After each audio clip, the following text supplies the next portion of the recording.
Una heroína del siglo XIX en una misión peligrosa. De ser recapturada, no solamente la encarcelarían, la lincharían. Un desastre sucio bajo el océano. Simplemente no pudo descifrar qué estaba pasando. ¿Acaso era una clase de invasión? ¿Y un secuestro aterrador en el aire o una broma elaborada? Todos estaban convencidos de que esto era una gran broma. Estos son los misterios en el museo.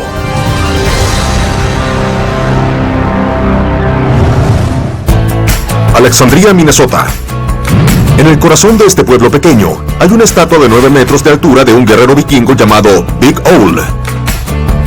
Construida en 1965, es un símbolo del duradero legado escandinavo de la ciudad.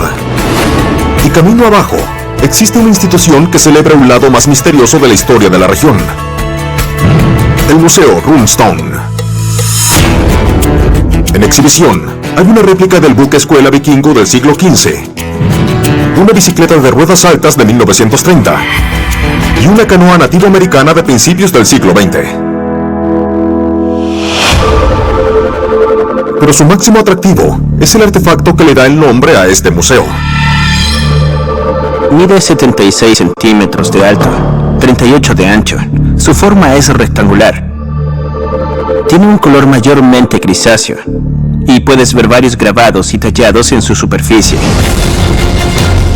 Esta es la piedra rúnica, Kensington, ligada a una controversia que algunos creen que reescribe la historia de América. Este artefacto ha fascinado a historiadores y a muchos ciudadanos desde hace décadas. ¿Pero qué es esta reliquia extraña? ¿Y de dónde salió? Es 1898, en Minnesota. La villa rural de Kensington es una comunidad pequeña de inmigrantes suecos. Un día, un granjero local llamado Olaf Aumann hace un anuncio que toma a todos por sorpresa. Él dice que descubrió algo extraño en su propiedad. Es una piedra enorme que tiene unos grabados ininteligibles. Esta piedra se parecía considerablemente a una lápida, y en la superficie de la piedra había un grabado de aspecto muy fascinante. Los vecinos de Aumann se asombraron con el hallazgo. ¿Pero qué es y cómo llegó ahí? Nadie lo sabe. Sintieron curiosidad por las marcas extrañas en la superficie de la piedra. Aumann puso la misteriosa piedra en exhibición en un banco local. Hubo gran fascinación entre los residentes. Ciertamente eso dio que hablar en el pueblo. Un par de semanas después, un equipo de historiadores y expertos en lingüística llegaron para analizar los extraños símbolos en la piedra. E hicieron un anuncio sorprendente. Eran textos escandinavos antiguos, conocidos como textos rúnicos. Los tallados cuentan la historia de una expedición vikinga desde Escandinavia hacia el interior de América del Norte. Pero lo más sorprendente de todo esto es que el escrito tenía la fecha del año 1362. Son más de 100 años antes de que Cristóbal Colón descubriera América. Esta revelación increíble podría modificar los libros de historia. Era algo mucho más grande de lo que cualquiera podía imaginar entonces. Eso podía demostrar que los vikingos visitaron Norteamérica antes que Cristóbal Colón. La antigua reliquia se hizo conocida como la piedra rúnica de Kensington. Pero no todos estaban convencidos de que el descubrimiento de Aumann fuera real. Un profesor de la Universidad de Minnesota decidió investigar si los grabados eran genuinos. Su nombre es Olas Breda. Olas Breda había leído gran variedad de textos escandinavos desde 1870 y estaba abierto a la posibilidad de que esto fuera auténtico. Breda examinó las marcas extrañas y notó algo peculiar después. La inscripción contenía varias runas que no existían cuando se supone que habían tallado la piedra. Había ciertas palabras que él creía que no se usaban durante el siglo XIV. Así que Breda comenzó a desconfiar de que se tratara de un artefacto vikingo auténtico de la época medieval. Breda llegó a una conclusión notable. Declaró que la piedra estaba falsificada. Breda publicó sus hallazgos. Y cuando su artículo circuló, varios eruditos prominentes lo respaldaron. Una teoría emergió, en la que Olaf Aumann talló la piedra él mismo y la enterró en su propiedad. Luego, un tiempo después, la desenterró e hizo como si fuera un artefacto medieval genuino, con la esperanza de venderlo por una buena suma. La gente lo acusó de ser poco honesto, un embaucador. El anuncio desató la ira del público, que sintió que había sido timado. Aumann, por su parte, vendió la piedra que ya no tenía valor a la Sociedad Histórica de Minnesota por $10. Pero él insistió que la piedra era genuina hasta su muerte. Hoy nadie sabe con certeza cuál es el origen de la piedra rúnica de Kensington, pero el debate sigue abierto. La historia que cuenta en la inscripción es tan buena que la gente quiere creer que es verdadera, con desesperación. Mientras tanto, la reliquia controversial permanece en exhibición en el Museo Runestone, en Alexandria. Es el centro de un supuesto misterio antiguo que se rehúsa a ser enterrado. Miami, Florida.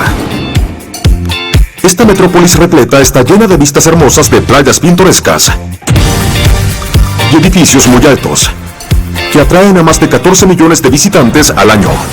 Y una de las principales atracciones turísticas de la ciudad es el Museo de Aviación Wings Over Miami. Ocupando un hangar en el Aeropuerto Ejecutivo de Miami, el museo es el hogar de un avión de entrenamiento militar de la Segunda Guerra Mundial, una aeronave civil recreativa construida en 1970 y un avión caza F-14 Tomcat. Pero entre estos mastodontes se encuentra un elemento muy pequeño. Mide 30 centímetros de largo y unos 20 centímetros de ancho. Tiene Vuela Eastern grabado a lo largo y una pequeña bandera estadounidense en un costado. Este es el modelo de un Boeing 727 de Eastern Airlines de 1960 y recuerda un peculiar accidente aéreo que dejó a sus pasajeros aterrados. A veces la verdad es más extraña que la ficción. Es 3 de febrero de 1969. El vuelo 7 de Eastern Airlines despega desde el aeropuerto de Newark, en Nueva Jersey, con destino a Miami.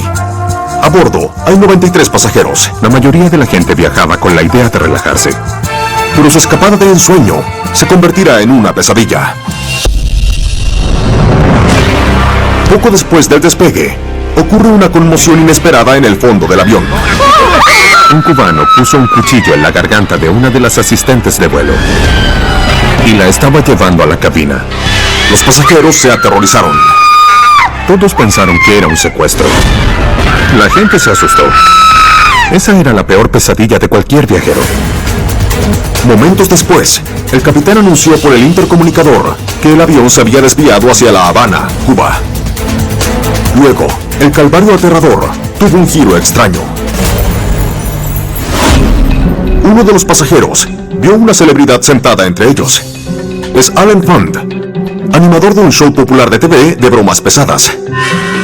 Allen Funt era famoso en Estados Unidos. Él era una de las personalidades de la televisión más prominentes de 1960.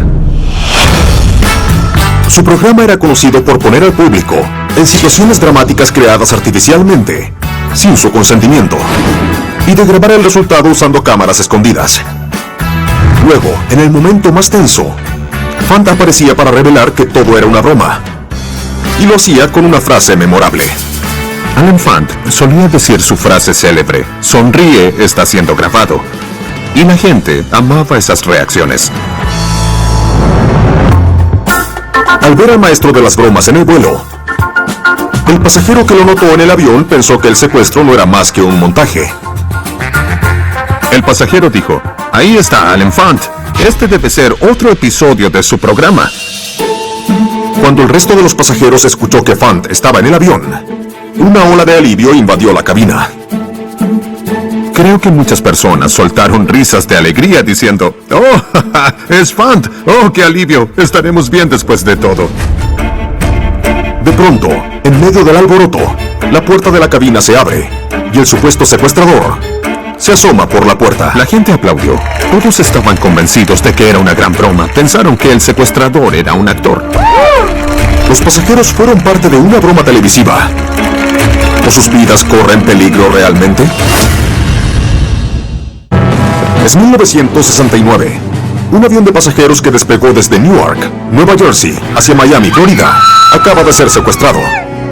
Pero cuando Alan Fant, el animador de un programa televisivo popular de bromas, es visto a bordo, los pasajeros concluyen que todo se trata de una broma muy bien elaborada. Pero, ¿el secuestro es una farsa realmente? Alan Fant observa sin poder creerlo, mientras los pasajeros siguen aplaudiendo. Aparte del secuestrador, él es el único a bordo que sabe que esto no es una broma. Alan Fant estaba aterrado. Él pensaba, este es un secuestro, esto no es uno de mis shows. Fant teme que si los pasajeros ruidosos no se calman, alguien termine muerto. Luego, para el alivio del presentador, el secuestrador cierra la puerta de la cabina y cierra por dentro. Fant aprovecha la oportunidad para decirles a los pasajeros la verdad. Él dice, amigos, este secuestro es real. Pero a pesar de sus palabras, los pasajeros siguen creyendo que son objeto de una de sus bromas para su programa de televisión.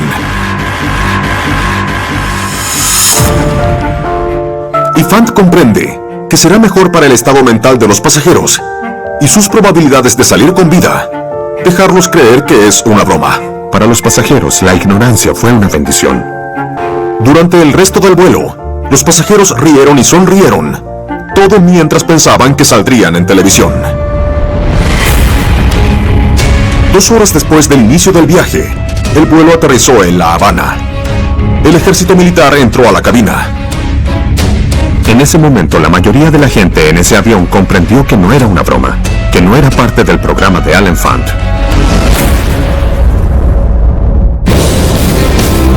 El secuestrador fue detenido y los pasajeros, incluido Fant, subieron a un avión de vuelta a Miami. Los pasajeros se sentían muy aliviados porque nadie salió herido al final. Hoy, este modelo del avión Boeing 727, secuestrado ese día en 1969, está en exhibición en el Museo de Aviación Wings Over Miami y recuerda aquel episodio real de un vuelo que jamás fue cuestión de risa. Una chaqueta que un piloto afroamericano usó durante la Segunda Guerra Mundial, una estatua religiosa del siglo XIX y un tocadiscos de 1960 lleno de éxitos de artistas afroamericanos. Son parte de los 5.000 artefactos en exhibición en Mick Eaton Black Archives, en Tallahassee, Florida. Pero entre estas reliquias de orgullo, existe un objeto que a primera vista parece amenazante. Mide 30 centímetros de largo y 10 de ancho. Está hecha de madera y material metálico. Parece haber sido usada en una guerra o para cazar. Esta pistola la usó un héroe poco probable, quien orquestó una de las operaciones encubiertas más grandes de Estados Unidos. Ella fue una de las mujeres más indomables en la historia de los afroamericanos. ¿Cómo una valiente mujer arriesgó todo por la libertad? Es 1863 en Carolina del Sur. Después de 2 años de guerra civil brutal, la Unión lucha por derrotar a la Confederación. Si quiere lograr la victoria, el norte necesita con urgencia reclutar a más soldados. El norte está buscando hacer algo que deje la huella de sus esfuerzos para enfrentar al sur. Quien está a cargo de esta misión es el general David Hunter, y él cree tener una forma de reforzar su ejército. Desde su campamento junto al río Combahee, al sur de Charleston, el general Hunter ataca las varias plantaciones de la región, libera a los esclavos y los convierte en soldados. Esta fue una oportunidad para que los ex esclavos tuvieran participación en la guerra. Pero Hunter tiene un desafío. La Confederación fortificó el río Combahee con una red de minas letales. Y el general no tiene idea de dónde están ubicadas. Si no las encuentra y desactiva los explosivos, no podrá liberar esclavos y reclutarlos para su ejército. Pero la ayuda está a punto de llegar de una fuente no esperada. Un día, una mujer de 43 años se le acerca al general, la abolicionista Harriet Tubman. Harriet Tubman era inteligente, realmente determinada y muy dedicada a la libertad de los esclavos. Tubman ha ayudado a incontables personas a escapar de la esclavitud vía caminos subterráneos. Ahora se enteró del plan de liberar a esclavos y enrolarlos como soldados de la Unión, y quiere ayudar al general. Harriet Tubman ha visto la dicha de la libertad. Ella pensó que podría darles la misma libertad a sus compañeros esclavos en Carolina del Sur. Ella le informa a Hunter que esclavos instalaron explosivos bajo la orden de militares de la Confederación. Si ella puede rastrear a los esclavos que las plantaron, Tubman está segura de que le dirán exactamente dónde están esas minas. Ella podía entablar relaciones en busca de información con otros esclavos que escaparon. Esas eran personas que conocían los ríos, que conocían los mejores puntos de acceso a tierra en las zonas de plantaciones. Hunter queda impresionado con Tubman y le permite que lo ayude, pero la operación será peligrosa. De ser recapturada, no solamente la encarcelarían, la lincharían. Esto era extremadamente riesgoso. Pero Harriet Tubman estaba decidida a triunfar. En abril, Harriet Tubman comienza su misión. Ella se mueve oculta por el territorio del enemigo, en busca de esclavos que podrían tener información. Al darse cuenta de que soldados de la Confederación podrían descubrirla, Tubman comienza a avanzar por el bosque. Finalmente, ella encuentra a los esclavos que plantaron las minas en el río Combahee. Ellos le dicen dónde están ubicados los explosivos. El 2 de junio, el general Hunter envía a Tubman y a un grupo de soldados de la Unión a la redada. Harriet Tubman se embarcará en una redada que podría significarle la vida. En la oscuridad de la noche, Tubman y las tropas se dirigen al río Combahee. Deduzco que todos se sentían eufóricos, ya fuera que tuvieran éxito o no. Cuando llegan a la primera sección de minas, las desarman con cuidado y pasan a la próxima. Luego, los soldados se escabullen hacia las áreas de plantaciones y las incendian. En el caos, cientos de esclavos corren a las costas para ser rescatados y acogidos por las tropas de la Unión.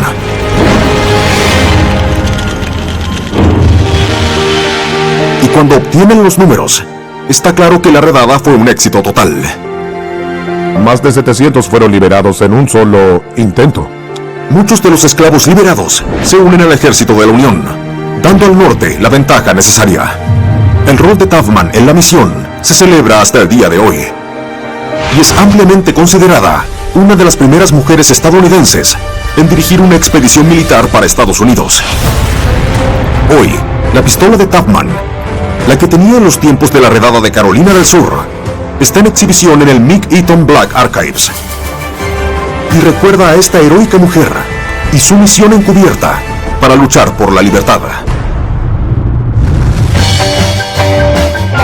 Ubicada en la costa del noroeste de Inglaterra, se encuentra la ciudad de Liverpool, la que adquirió fama internacional en 1960, cuando creó una de las bandas más célebres del mundo, The Beatles. Pero una institución conserva un lado mucho más oscuro de la historia de la zona: el Museo U-Boat Story. Este cuenta con una variedad de objetos recuperados de los restos de un submarino alemán, incluyendo una máquina encriptada de la Segunda Guerra Mundial, un bote salvavidas alemán de 1940 y un arma antiaérea nazi que podía disparar 480 rondas por minuto. Pero entre estos artefactos bien conservados, se encuentra uno que parece haber tenido mejores tiempos. Mide 28 por 20 centímetros. Está hecho de metal. Tiene un escrito en alemán que parece ser instrucciones de algún tipo y está bastante oxidado en los bordes. El letrero recuerda un evento extraño en alta mar que reveló el lado sucio de la guerra. La historia incluye una explosión de guerra repentina y bastante única. Es primavera, 1945. El fin de la Segunda Guerra Mundial se acerca. Las fuerzas aliadas están avanzando por el continente europeo, enfrentando a los nazis en cada esquina. Pero en Inglaterra, muchos temen que el país siga peligrosamente expuesto y que Hitler lance un último ataque desesperado en sus costas. Como resultado, el ejército inglés está muy alerta. Tenían extremo cuidado al patrullar la zona costera. No podían estar seguros de que no los atacarían. Y el 14 de abril, cerca de la ciudad de Peterhead, Escocia, parece que esos temores se concretan. Un soldado en la base naval de la zona ve un submarino alemán en la superficie a unos cuantos kilómetros de la costa. El vigilante se impacta por lo cerca que el submarino está de esta. Simplemente no pudo descifrar qué estaba pasando. ¿Se trataba del precursor de alguna especie de invasión? ¿Se trataba de una especie de trampa? Cuando el vigilante reporta el avistamiento a sus superiores, el comandante de la base ordena un ataque aéreo inmediato. El submarino es destruido. 37 marineros alemanes abandonan la nave y llegan a la costa, donde son arrestados. El capitán del submarino, Carl Schlitt, de 27 años, es capturado para ser interrogado. Los interrogadores querían saber por qué el submarino emergió. Este intento de ataque fue tan obvio, fue tan descarado que obviamente algo muy extraño estaba pasando ahí. La historia que Schlitt cuenta es una de las historias más extraordinarias y vergonzosas en la historia de la guerra naval. El capitán Schlitt insistió que él y sus hombres no eran parte de un grupo de rastreo, que no eran parte de un intento de invasión. El interrogador escuchó una historia que nunca había escuchado y que probablemente nunca más escucharía. Es abril de 1945 en Escocia. Fuerzas aliadas acaban de interceptar un submarino alemán que se acercó peligrosamente a la costa escocesa. Pero cuando el capitán del submarino, un hombre llamado Carl Schlitt, es interrogado, el motivo que da para estar en aguas del enemigo es muy peculiar. Entonces, ¿qué verdad está a punto de salir a la superficie? El capitán Schlitt le dice al interrogador que estaba a cargo de uno de los submarinos más modernos de la Marina alemana, equipado con lo último en armamento, un sistema de navegación de alta tecnología e incluso un inodoro de última generación. Los alemanes habían creado un sistema de inodoro nuevo para usar en submarinos. Los inodoros en submarinos tradicionales tenían un gran problema. Los marineros no podían jalar la cadena si el submarino estaba bajo el agua. La inmensa presión externa del agua hacía imposible expeler desechos sin que el agua del mar entrara a la nave y la hundiera. El agua entraría y eso sería un desastre para el submarino. Para poder jalar la cadena, los submarinos necesitaban subir a la superficie. Pero el submarino de Schlitt estaba equipado con un sistema nuevo que hacía posible jalar la cadena, incluso estando bajo el mar. El nuevo sistema del inodoro operaba usando una serie compleja de válvulas y manivelas. Y para asegurar que este mecanismo complicado funcionara correctamente, personas entrenadas fueron asignadas a cada submarino nuevo. Los miembros de la tripulación habían sido entrenados para saber usar el inodoro. Para ayudar a esas personas, cada inodoro venía con unas instrucciones, como las que están en exhibición en el Museo U-Boat Story, ahora en Liverpool. El capitán Schlitt explica que el día en que él y sus hombres fueron capturados, él sintió el llamado de la naturaleza, pero como era el capitán, estaba seguro de que podría operar el inodoro nuevo él solo, sin la asistencia del experto. Él tenía fe en sí mismo, él sabía más. El capitán Schlitt pudo deshacerse de los residuos sin ayuda, pero con consecuencias desastrosas. Parece que Schlitt jaló la manivela incorrecta y para su horror, el inodoro comenzó a rebalsarse. El capitán no pudo detener la inundación. Cayó agua sobre las baterías almacenadas debajo del baño, causando una reacción química que liberó nubes de gas de cloro mortales. Eso era impresionantemente peligroso. Así que era absolutamente urgente que Schlitt llevara el submarino a la superficie o toda la tripulación moriría por envenenamiento por cloro. Schlitt subió a la superficie a 13 kilómetros de la costa escocesa, pero antes de que su tripulación pudiera limpiar el desastre y regresar bajo el mar, el submarino fue visto y atacado por los ingleses. Después de que el capitán terminó de explicar, el interrogador se sintió incrédulo y un poco más que impresionado. La historia del capitán Schlitt fue tan especial que siguieron contándola durante mucho tiempo. Durante años, la gente se pregunta si la historia elaborada de Schlitt fue una coartada y si el capitán escabulló su submarino a propósito para rendirse. Su nave nunca fue rescatada, así que la verdad detrás de la historia de Schlitt se encuentra en el fondo del océano. Pero historiadores verificaron un detalle de la historia del capitán. Sí había un sistema de inodoro nuevo para los últimos modelos de submarinos que pudo haber causado la inundación de la nave. El más pequeño acto puede tener consecuencias enormes y es muy probable que el capitán Schlitt haya pasado el resto de su vida muy arrepentido de su pequeño acto. Esta placa oxidada, en exhibición en el Museo de Historia U-Boat en Liverpool, recuerda el momento en que la posibilidad de tener éxito de un submarino enemigo se fue por el inodoro.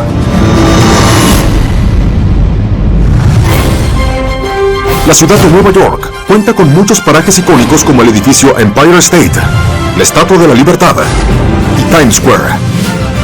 También es hogar de uno de los establecimientos culturales más grandes y preciados en el mundo, el Museo Metropolitano de Arte.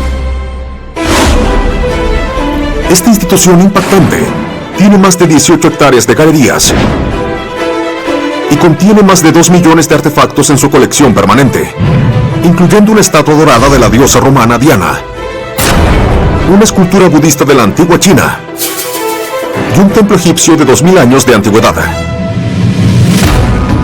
Pero uno de los artefactos más increíbles en exhibición recuerda no a una deidad, sino a un rey. Mide 185 centímetros de alto, está hecho de acero, aleación de cobre, cuero y oro.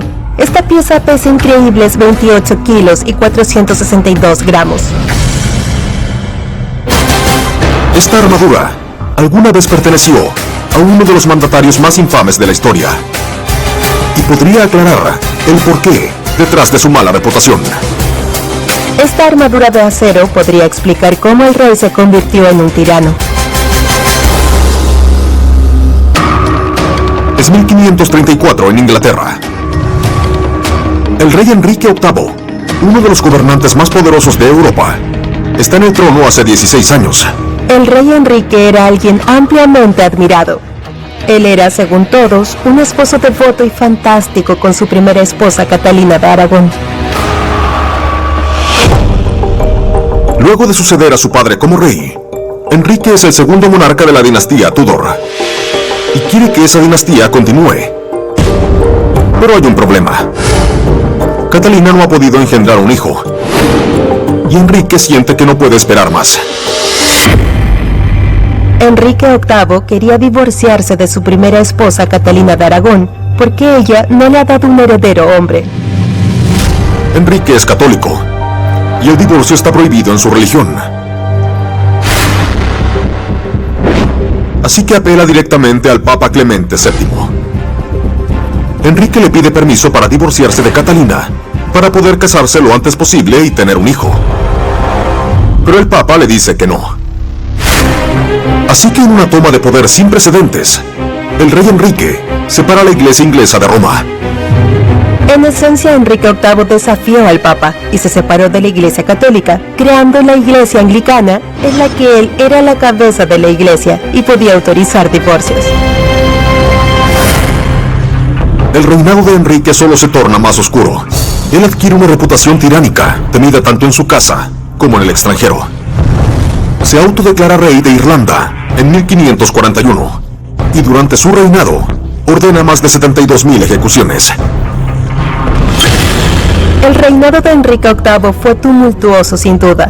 pasó de un primer par de décadas relativamente plácidas y pacíficas a una década en la que todo pasó a ser realmente tenso.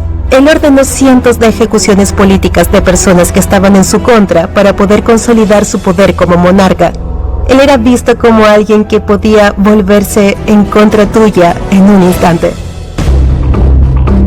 La vida romántica de Enrique es igual de caótica. Enrique VIII se casó 6 veces. Ninguna de esas historias tuvo un final feliz. 3 de sus esposas murieron, una en un parto, 2 por espadas, decapitadas bajo su orden. La única esposa de la que nunca se divorció o que nunca murió estando casada con él fue la última esposa. De sus 6 esposas, solo la tercera le dio un hijo. Hoy, el rey Enrique VIII es visto como uno de los gobernantes más déspotas en la historia de los ingleses. Pero a pesar de su postura irrefutable como monarca, miembros leales de su corte reportan algo perturbador. El rey parece ser tremendamente infeliz. Tenía depresión. Enrique tenía un historial de comportamiento errático, pero sus decisiones cada vez fueron más impulsivas y apresuradas. El mal carácter y la inestabilidad de Enrique parecían verse agravados por su salud mental pobre. Él ganó una tremenda cantidad de peso en un periodo de tiempo muy corto. El tamaño de su cintura pasó de 84 a 127 centímetros. Tenía problemas para dormir y tenía jaquecas horribles. Simplemente era miserable físicamente hablando. Los años pasaron y el comportamiento de Enrique solo empeoró. Su conducta descendió de autoridad real a violencia sin sentido. Incluso sus consejeros más confiables no pudieron escapar de su ira. Era famoso por sus arrebatos erráticos. Lo veían como alguien que podía volverse en tu contra en un instante. En 1546, la situación llega a un límite. El errático rey tiene una víctima más. Su sexta esposa, Catalina Parra. En un brote de ira, él la condena a muerte. Pero justo antes de su arresto, él da un giro en 180 grados. El rey, de pronto, anuncia que anulará la sentencia de Catalina. Le aseguró que la amaba, le era leal y la respetaba. Sorprendentemente, Enrique dice que no recuerda haber dado la orden de su ejecución alguna vez. Miembros de la corte están desconcertados. La pregunta que todos se hacían era, ¿qué pasa por la mente de Enrique? ¿Estaba confundido, la había perdonado o había olvidado que la había sentenciado a muerte en primer lugar? Rumores comienzan a surgir pronto que dicen que el rey sufre de una enfermedad misteriosa. Era obvio que algo estaba mal. Es 1546 en Inglaterra. El rey Enrique VIII es el gobernante más poderoso en toda Europa, pero el monarca está enfrentando problemas personales. Él sufre de jaquecas terribles, pérdida de memoria aguda y brotes de violencia. ¿Qué pasa realmente con este tirano problemático? En enero de 1547, el rey salvaje fallece. Ante su muerte, la especulación sobre su actitud errática aumenta. Algunos creen que él sufría de sífilis, lo que podría explicar sus arrebatos impredecibles. Otros creen que sus cambios de humor eran a causa del dolor que sentía por una gota severa. Sin importar la explicación, la salud mental alterada del rey Enrique VIII se convierte en la característica que define al monarca. Él pasó a la historia como uno de los gobernantes más caprichosos de Inglaterra. Luego, en 2016, 500 años después de la muerte del rey Enrique, un neurólogo de la Universidad de Yale revela la verdad sobre la causa de la enfermedad de Enrique. Su nombre es Dr. Arash Salardini. El doctor Salardini buscó la explicación del comportamiento errático del rey Enrique VIII desde una perspectiva médica.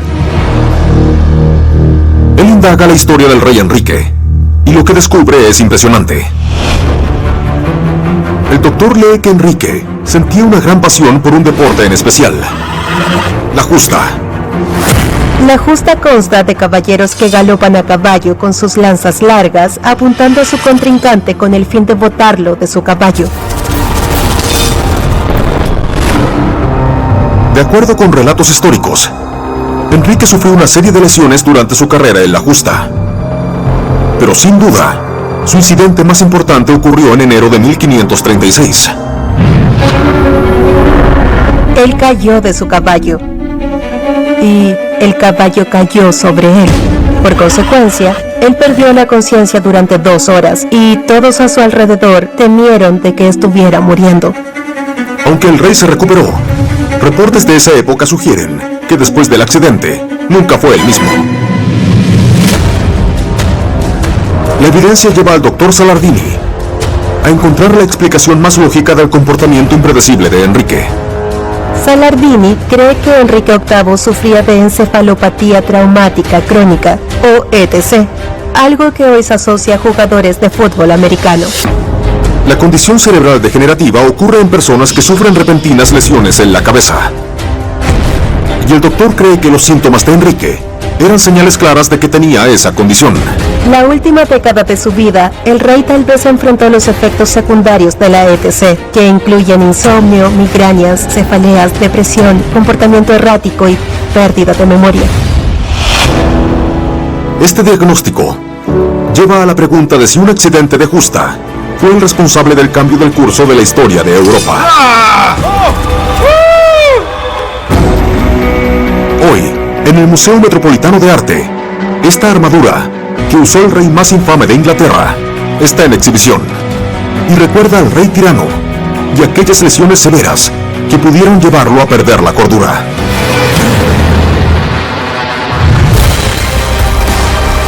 Una capilla romana católica restaurada de 1667, una recreación de una aldea yaocómica india y la casa de plantación que alguna vez fue de un gobernador.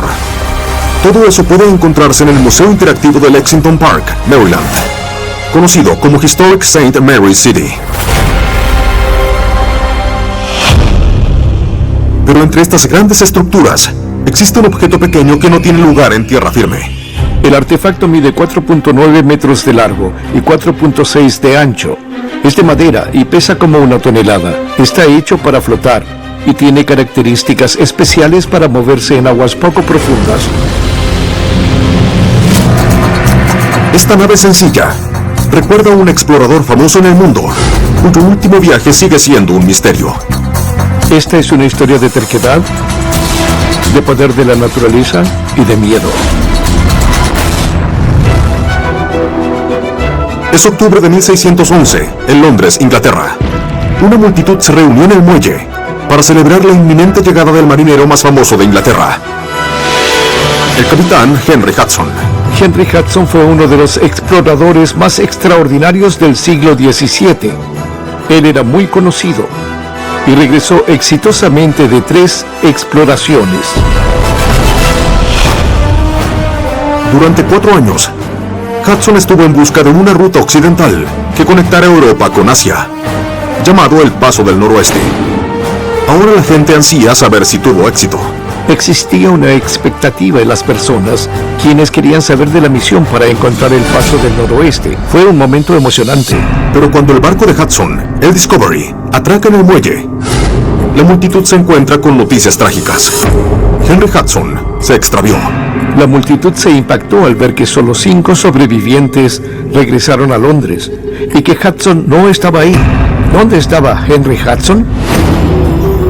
Los marineros sobrevivientes dijeron que Hudson había navegado el Discovery hacia una bahía al norte de Terranova, en busca del Paso del Noroeste, pero luego de meses en el mar, no encontraron nada. A pesar de eso, el terco capitán se rehusó a rendirse. Hudson no pudo dejar ir su obsesión. La tripulación comenzó a dudar del plan de Hudson. El invierno comenzó a llegar y la situación cambió para peor. Las temperaturas bajas provocaron que el barco quedara atrapado en el hielo. Ellos quedaron atrapados en el hielo entre noviembre y junio, viviendo juntos en espacios reducidos entre desacuerdos crecientes y enconados sobre su destino. Como resultado, Hudson se vio forzado a racionar las pocas provisiones de comida. Cuando la comida comienza a escasear, puedes verte enfrentado a una situación explosiva. Los marineros dijeron que la tensión llegó a su límite pronto. Un día descubrieron que Hudson había escondido una caja con comida, la que compartía en secreto con sus favoritos dentro de la tripulación. El 22 de junio, la exaltación y la ira explotaron. Furiosa, la tripulación se amotinó. Esta capturó al capitán. Lo llevó junto con sus seguidores a un bote pequeño, como el que está en exhibición en el Historic St. Mary City, y lo dejó a la deriva en la bahía. Los miembros restantes iniciaron su lento regreso a Inglaterra. Pero al oír esta historia, las autoridades de Londres comenzaron a sospechar. Y al hacer una inspección completa del barco, descubren algo impactante. Los investigadores encontraron un charco de sangre. El explorador tal vez no terminó en un bote para valerse por sí mismo. Tal vez tuvo un final mucho más violento. La teoría era que la sangre que descubrieron era la sangre de Hudson y que la tripulación lo asesinó. En base a esta evidencia, la tripulación sobreviviente es arrestada y acusada de homicidio. En el juicio, no son capaces de explicar la horrible evidencia, pero insisten en que no mataron al capitán. Y sin más pruebas, la tripulación es declarada inocente del homicidio y el caso se cierra. Nos dejó con una gran incertidumbre sobre toda la historia de esta expedición. Pero la tripulación de Henry Hudson, ¿lo asesinó realmente? Durante siglos, el destino de Hudson fue un misterio. Pero casi 350 años después de su desaparición, un hallazgo casual aclara este misterio interesante. El obrero de una autopista en Ontario, Canadá, está haciendo mantención en una calle remota, cuando nota un tallado extraño en una roca mohosa. Dice HH 1612, cautivo. Historiadores creen que las iniciales HH y el año 1612, solo un año después del motín en el Discovery, significan que Henry Hudson tal vez no fue asesinado después de todo. Eso dio lugar a una gran especulación. ¿Será que Hudson sobrevivió? Algunos creen que Hudson llegó a la costa y fue capturado por indígenas de la región. La idea de que fue capturado por los Inuits parece creíble porque sabíamos que estaban en esa área, que había habido encuentros con ellos y Hudson se consideraba una persona que podía comunicarse con ellos y posiblemente sobrevivió. Esta roca, sin duda, le dio credibilidad a ese argumento. Actualmente, los últimos momentos del explorador más famoso de Inglaterra siguen siendo un objeto de debate intenso. El destino real de Henry Hudson es una pregunta que jamás tendrá respuesta y que sigue intrigándonos y haciéndonos imaginar. Y en el Historic St. Mary's City existe una réplica de la nave del siglo XVII, del último viaje de Hudson. Sirve para recordar a un explorador legendario y su viaje catastrófico hacia lo desconocido. Desde un espía de la guerra civil a un rey tirano, de un bromista a un engaño histórico. Soy Don Wildman y estos son los misterios en el museo.